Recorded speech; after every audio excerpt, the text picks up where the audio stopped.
안녕하세요. 금나침반입니다. 요즘은 웬만한 대출이 다 비대면으로 이루어지죠. 인터넷으로 공동인증서만 이용하고 있다면 인터넷으로 대부분 다 처리를 하고, 이 햇살론 역시나 공동인증서가 있으면 대부분은 인터넷으로 다 진행이 가능하죠. 불과 작년까지만 해도 소수의 몇몇 금융사 빼고는 대부분의 금융사가 다 계약서를 작성했는데, 다행히 올해부터는 이제는 소수의 몇몇 금융사만 빼고는 대부분은 인터넷으로 공동인증서를 이용하고 있다면 인터넷으로 진행이 가능한데, 이 인터넷으로 진행을 하는 것도 모자라서 이제는 재직 확인 없이도 가능하냐라는 문의를 자주 주십니다. 뭐 재직 확인 없이도 가능한 경우는 작년에도 있었죠. 자, 그런 경우도 많이 있었는데, 중요한 것이 그래요. 작년에도 그렇고 올해도, 작년에는 솔직히 더 깐깐했죠. 더. 그리고 딱 소수의 몇몇 금융사 빼고는 다 무조건 재직 확인 했습니다. 올해는 그 재직 확인 전화 없이도 진행해 주는 곳이 더 늘어나긴 했지만, 문제는 재직 확인 없이 이용을 하려면 여러 가지 조건이 딱딱 들어맞아 줘야 돼요.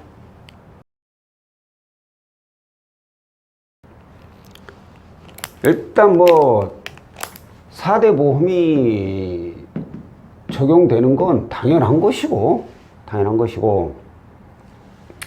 이 납부 금액이 일정해야 돼요.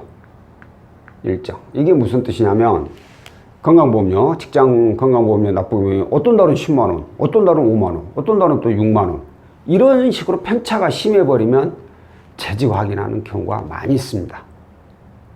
왜냐하면 월급이란 게 그렇게 많이 차이가 발생되지가 않거든요. 아무리 뭐 잔업을 뛰었네 어쩌네 저쩌네 하더라도 뭐 2배로 늘었다가 줄었다가 뭐. 그래서 심사자 입장에서는 이거 뭐 문제 있는 거 아니야? 이래서 재직 확인을 하는 경우가 많이 있고, 그리고 이제 직장, 회사가 검색이 돼야 돼요. 이게 무슨 얘기냐면, 하다못해 네이버라도 거리뷰 이런 데라도 검색이 돼야 돼요. 왜 이걸 강조를 하냐면, 유령 회사들이 있습니다. 이게 무슨 얘기냐면, 예전에 뉴스에도 한번 나오고 그랬는데, 무직자도 대출해 주겠다고 하면서 무직자를 모집을 해요. 그래가지고 자기네들이 차린 유령 회사를 하나 차려가지고 이 소속으로 만들어요. 직원으로. 그래가지고 대출 실행되면 뭐 수수료 50% 받는다던가 어마어마하게 수수료를 많이 땡겨버려요. 돈이 급하고 대출을 받을 수 없는 분들은 이거라도 쓰는 거예요. 쓰는 사람이 있으니까 또 이런 게 있는 것이고, 그래서 그걸 방지하기 위해서 이 회사가 과연 존재를 하는지, 우리 뭐 검색하는 서치 검색하는 곳이 있습니다. 전산. 거기서 검색한다면 네이버 거리뷰라도 이런 데라도 확인이 되어야 돼요. 만약에 그게 확인이 안 된다, 그럼 무조건 재직 확인을 하게 되어 있습니다. 이런 식으로 재직 확인 없이 햇살을 이용한다는 게 아주 쉽지는 않아요.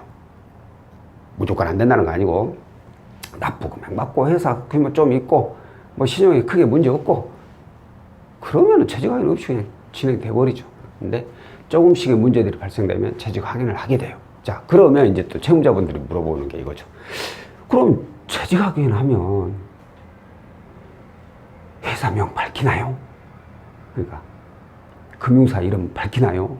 어디 뭐 카드사 이렇게 해주면 안 되나요? 이런 얘기를 하시는 분들이 종종 있습니다. 종종. 제가 이 업종을 처음, 그러니까 한 20년 조금 안 돼, 19년 전. 그때는 그랬어요. 그때는 이유금융권들이 대출 나올 때 어디 카드사입니다, 뭐 통신입니다 이러면서 재직강을 했어요. 참, 지금 생각해보면 어이가 없죠. 그래도 금융사인데. 근데 언제부턴가 이 재직 확인은 이 금융사명을 반드시 돼야 됩니다. 금융사명을 안 되면 큰일 납니다. 그러니까 예를 들어서 땡땡저축은행이다. 그러면 재직 확인할 때 어디 그 회사에 전화해가지고, 안녕하십니까, 여기는 땡땡저축은행인데 누구누구님 재직 확인차 전화드렸습니다. 이렇게 먼저 멘트가 대부분 시작이 됩니다. 그러면 재직 확인을 해주는 그 담당자가 저축은행? 누구시 대출 받았네? 이렇게 본인 스스로 판단을 해가지고 본인만 알고 있으면 다행인데 가장 가까운 너만 알아? 저기 저 무슨 부서에 누구시 대출 받는다고 전화 왔더라. 너만 알아? 말하지 마. 알았지? 그럼 이번에 또 다른 분한테 너만 알아? 너만 알아? 결국에 회사에다 소문하지. 누구야 대출 받았냐? 자, 땡땡은행이라고 밝히긴 합니다. 재직 확인차 전화드렸습니다. 근데 땡땡은행입니다. 누구시 대출 신청해서 재직 확인차 전화드려. 이렇게는 얘기를 하잖아요. 대출 신청해서 이 문구는 넣질 않아요. 대출이라는 문구는. 근데 말씀드린 대로 그 재직 확인 담당자가 그냥 지레짐작으로 해버리죠. 그러니까 이걸 정작 이제 싫어하시는 분들이 있어요. 재직 확인은 분명히 들어가야 되는 분인데, 그럼 저는 이제 그분들한테 이렇게 하죠. 차라리 재직 확인 담당자한테 미리 얘기를 하세요. 미리 얘기하셔가지고 우리 뭐 가족이든 아니면 사촌이든 누가 사업을 하는데 뭐 보증 하나 서주라고 해서 그 보증 하나 서줬다. 그래서 어디서 재직 확인차 전화 올 거다. 재직 확인 전화 오면 잘 좀 받아달라. 이렇게 미리 좀 얘기를 해놓으면 그 재직 확인 담당자가 누구 씨는 누구 보증 섰구나. 대출해야 되나. 그렇게 그냥 간단하게 생각할 수 있죠. 또 그러잖아요. 사람이 보증 쓴 것은 또 별로 이렇게 알리질 않잖아요. 누구 보증 섰더라 누구 보증 그러진 않으니까. 이렇게 미리 얘기를 해두는 것도 저는 나쁘지 않다라고 생각을 해요. 정 불편하신 분들은. 자, 이렇게 재직 확인을 시작을 해요. 시작을 이렇게 해서 간단합니다. 누구씨 거기서 근무하시죠? 어떤 업무 보고 계시나요? 입사일은 언젠가요? 그리고 입사일, 그리고 급여. 급여는 얼마나 받고, 그리고 급여 받는 은행이 어딘가요? 이런 식으로 몇 가지를 물어봅니다. 이게 딱 이렇게 딱딱 이렇게 물어본다는 거 아니에요. 제가 이 채무자분들이 이제 재직관을 했을 때 뭐 물어봤던가요? 라고 이제 심사자들은 저희들한테 절대 그런 거 안 가르쳐 줘요. 그러니까 채무자분들한테 물어봐서 제가 정리를 하는 것이고, 여기에 이제 더해서 회사 주소, 그리고 그 업종 같은 거, 어떤 일을 하는 회사인지 이런 것들을 이제 간단하게 물어봅니다. 사실 물어보는 게 많진 않아요. 그냥 서류상 약간의 문제점이 있어서 그 서류만, 그 내용만 밝혀지면 많은 걸 물어보지 않고 예 고맙습니다 하고 그냥 끊습니다. 그런데 이제 문제가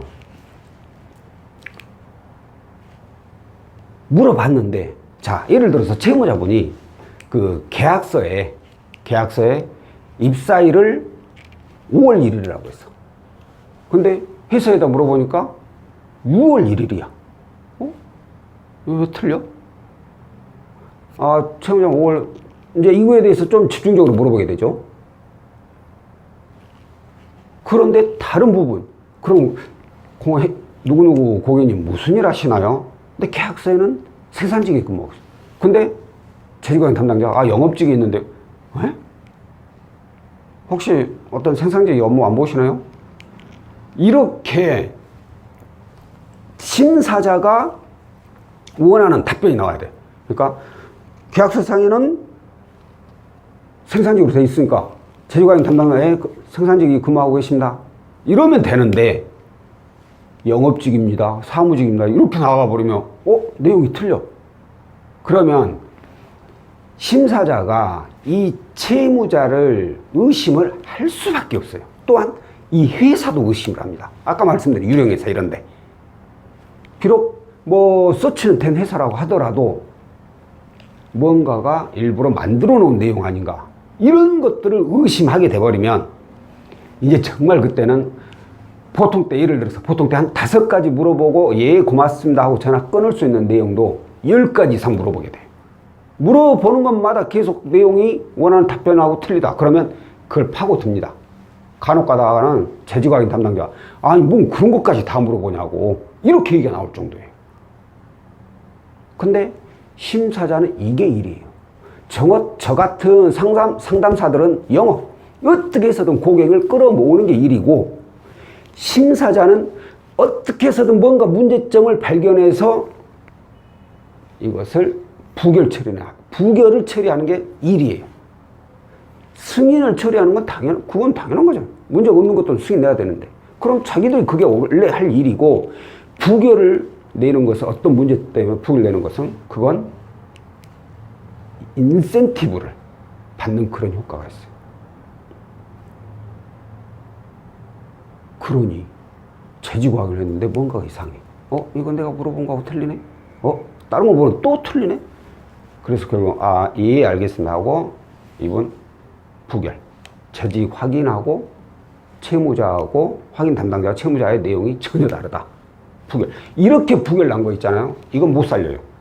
이건 그냥 그대로 땡이에요, 땡. 뭐 덧붙이자면 이제 말 잘 맞춰서 다른 금융사로 이제 접수를 해야죠. 해당 금융사에서는 이건 잘못된 내용이다라는 거, 문제가 있다라는 걸, 이게 다 녹취가 들어가죠. 밝혀냈기 때문에 더 이상 할 수가 없는 거예요.